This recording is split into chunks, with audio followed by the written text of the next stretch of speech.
So this episode of One Piece is really interesting because Luffy is in a situation that we haven't really seen him in before. Prior to this, like all of Luffy's battles, he sort of looked invincible, not in the terms of the fact he couldn't get hurt, but in terms of the fact that he couldn't lose, if that makes sense. Luffy is somebody that, due to the nature of his powers, being made of rubber, and also, of course, he's like unbreakable will essentially, he can't be like defeated physically. It feels like, there's situations where he can lose, like with Arlong when he was underwater, he can drown, stuff like that, he can get hurt, but he can't lose a fight physically. It feels like, I'm sure it is possible, but up to this point he seems sort of invulnerable to that sort of thing. But now he's in a fight that isn't physical, it's mental. He's fighting somebody called Miss Golden Week, who is Mr. Three's basically partner, and she uses something called color trap, which is, depending on the color that she's using on him, manipulates his emotions and how he's feeling, what he does. And for somebody like Luffy, who just uses like brute force in order to win a lot of his fights, it's like a hard counter for Luffy and his abilities as like a fighter. Now, obviously, I'm not saying Luffy is going to lose this battle or anything like that, but it's interesting seeing him in this sort of situation that's just completely different, that we haven't really seen him in before, and how exactly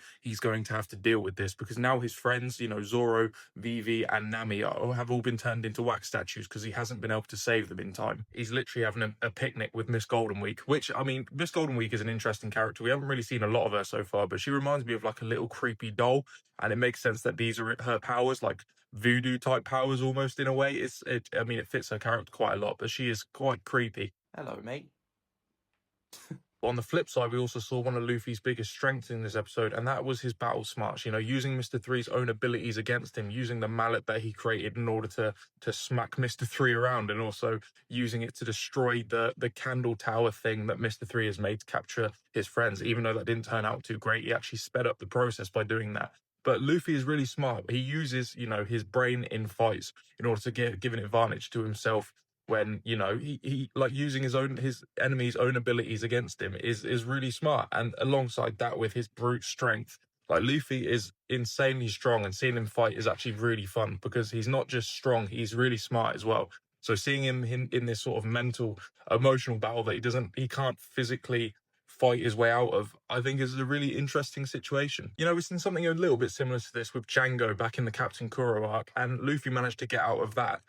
So it's not like this is impossible for him to get out of, but it's just interesting seeing him in this situation. He can't brute force himself out of it, you know what I mean? But Usopp and Karoo have taken the opposite approach, and they're currently running away from Miss Valentine and Mr. Five, and that seems to be Usopp's specialty, is running away, luring away the enemy. It actually does help quite a lot because it's gotten them away from Luffy and everybody else. But now Usopp has ended up back at the candle with Luffy and Miss Golden Week, and he's seen that all his friends have been turned into wax statues. So I don't know what he's going to do about that. But, maybe one day Usopp will just stand up for himself and fight, but the day hasn't quite come yet. We'll see. But yeah, I don't know how Luffy's supposed to get out of this situation. Usopp's going to have to fight. He's going to have to. He's going to have to fight Miss Golden Week. I don't know how that's going to go for him, but we'll have to see.